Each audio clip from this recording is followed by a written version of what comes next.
Hello बच्चों, let's have a look at this question which says central metal ion in a complex or a cation acts as.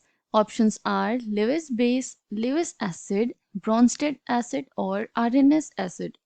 तो जो complex ion में central metal ion present होता है या जिसे हम कैटायन कह सकते हैं, जो कैटायन प्रेजेंट होता है उसका नेचर हमें फिगर आउट करना है कि वो उसका नेचर क्या होता है. Is it a Lewis base, Lewis acid, Bronsted acid और an Arrhenius acid. So the key concept here is nature of central metal ion in a complex. Okay तो ये डिस्कस करने से पहले हम ये देख लेते हैं कि ये जो ऑप्शंस हमें प्रोवाइडेड हैं वो क्या होते हैं, फिर हम उसका नेचर डिस्कस करके उसे मैच करेंगे. तो ल्यूइस कॉन्सेप्ट के according Lewis base first option है. तो ल्यूइस बेस कौन से कंपाउंड्स होते हैं या कौन सी स्पीशीज होती हैं. So Lewis base are all those species which are able to donate non bonding electrons, or we can say lone pair of electrons. तो ये क्या है, इलेक्ट्रॉन पेयर डोनर्स हैं. Okay, second option which is Lewis acid. तो ये क्या है, these are all those species which are able to accept non-bonding electrons और lone pair of electrons. तो ये क्या है, non-bonding electrons acceptors हैं. ब्रॉन्स्टेड एसिड्स कौन सी स्पीशीज हैं, तो Brønsted species are all those species which are able to donate a proton. तो ब्रॉन्स्टेड एसिड्स कौन से होंगे, proton donors. And Arrhenius acid कौन से होंगे, आरएनएस एसिड्स भी प्रोटॉन डोनर्स ही होते हैं but in aqueous solutions. Okay, तो they will increase H plus ion concentration in aqueous solution. तो ऐसी जितनी भी स्पीशीज हैं जो aqueous solution में हाइड्रोजन आयन या प्रोटॉन के कॉन्सेंट्रेशन को इंक्रीज करें, उन्हें क्या कहेंगे, आरएनएस एसिड. अब ये चारों टर्म्स हमने समझ लिए हैं. अब हम सेंट्रल मेटल आयन को देखते हैं कि वो किस टाइप की स्पीशी है. तो अगर हम एक एग्जाम्पल की हेल्प से देखें, पहले हम ये देख लेते हैं कि कॉम्प्लेक्स आयन जो होता है, अगर हम कॉम्प्लेक्स आयन की बात करें जो कॉम्प्लेक्स में प्रेजेंट होता है, तो उसमें दो चीज़ें होती हैं. It has a metal ion and a ligand. Okay, one और मोर लिगेंड प्रेजेंट होते हैं. अगर हम एग्जाम्पल लें एक कॉम्प्लेक्स आयन का, तो we can take FeCN6 3+3 negative. Okay, तो ये एक एग्जाम्पल है कॉम्प्लेक्स आयन का. इसमें सेंट्रल मेटल कौन सा प्रेजेंट है, इट हैज आयरन, और लिगेंड कौन सा है, इट इज साइनाइड आयन. अगर हम इसका फॉर्मेशन देखें इस आयन का, कॉम्प्लेक्स आयन का, तो इसमें central metal which is iron.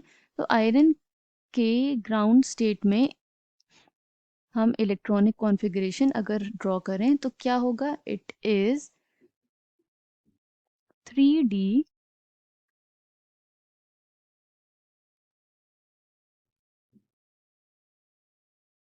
And 4s. Okay, तो इसकी इलेक्ट्रॉनिक कॉन्फ़िगरेशन क्या है, valence electronic configuration 3d6 4s2. ये हम ग्राउंड स्टेट की बात कर रहे हैं, तो हम इसमें फिल कर देते हैं 1 2 3 4 5 एंड 6 और 4s2. बट यहाँ पे क्या प्रेजेंट होगा, it also has 4p orbitals. Okay, तो 4p ऑर्बिटल्स भी प्रेजेंट होंगे बट वो एम्प्टी होंगे. तो हम इसके अगर आयन की बात करें, Fe3+ आयन की अब 3 इलेक्ट्रॉन लूज हो चुके हैं. ओके, अब क्या वैलेंस इलेक्ट्रॉनिक कॉन्फ़िगरेशन होगी इसकी, it will be 5 orbitals of d, ये s and these are 3p orbitals. Okay, तो 3 इलेक्ट्रॉन लूज करने के बाद इसकी कॉन्फ़िगरेशन क्या हो गई, 1 2 3 4 एंड 5. ओके, तो 2 s इलेक्ट्रॉन्स रिमूव हो गए और एक इलेक्ट्रॉन फ्रॉम d ऑर्बिटल. तो ये इलेक्ट्रॉनिक कॉन्फ़िगरेशन हो गई. अब हम ऑर्बिटल देखते हैं Fe3+ आयन के in presence of a ligand. Okay, ये हम कब की बात कर रहे हैं, इन प्रेजेंस ऑफ लिगेंड जो कि है साइनाइड आयन. तो इसमें क्या होगा, पेयरिंग हो जाएगी. तो इलेक्ट्रॉन्स जो प्रेजेंट हैं उनकी पेयरिंग हो जाएगी. तो हम ऑर्बिटल्स दोबारा ड्रॉ कर लेते हैं. 3d5 4s,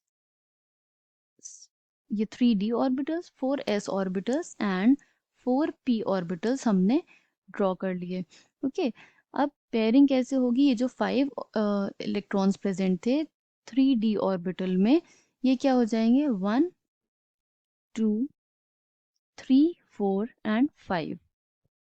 इस पेयरिंग के बाद अब जो इलेक्ट्रॉन जो ऑर्बिटल्स वेकेंट रह गए हैं उसमें क्या होगा, वो बॉन्ड फॉर्म करेंगे लिगेंड से विच आर साइनाइड आयंस.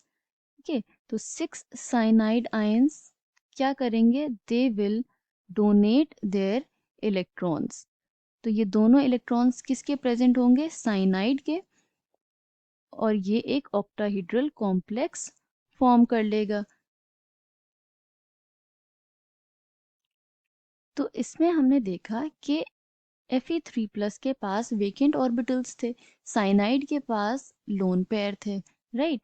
तो बॉन्डिंग इसने डोनेट करके साइनाइड ने बॉन्डिंग फॉर्म कर ली.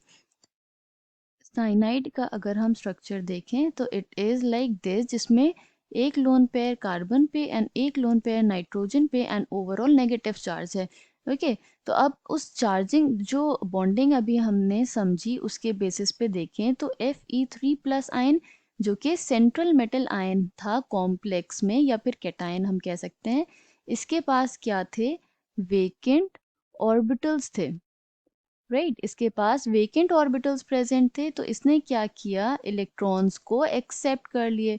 It accepted electrons. और हमने समझा था कि जो इलेक्ट्रॉन्स को या लोन पेयर ऑफ इलेक्ट्रॉन्स को एक्सेप्ट करें वो क्या होते हैं, दीज आर ल्यूइस एसिड्स. तो सेंट्रल मेटल आयन क्या हो गया, ल्यूइस एसिड हो गया. और साइनाइड आयन Cn नेगेटिव, इसके पास क्या थे, लोन पेयर्स थे जो कि इसने डोनेट किए. ओके, डोनेट कर दिए, इसलिए ये क्या हो गया, ये एक ल्यूइस बेस हो गया. ओके, तो सेंट्रल मेटल आयन क्या है, it is a Lewis acid. ये ब्रॉन्स्टेड ल्यूइस बेस नहीं है क्योंकि ये इलेक्ट्रॉन डोनेट नहीं कर रहा है. ब्रॉन्स्टेड एसिड या आरएनएस एसिड नहीं है बिकॉज ये प्रोटॉन डोनेट नहीं कर रहा है या प्रोटॉन रिलीज नहीं कर रहा है. So we can say that the central metal ion in a complex or a cation acts as a Lewis acid. I hope you understood it well. Thank you and best of luck.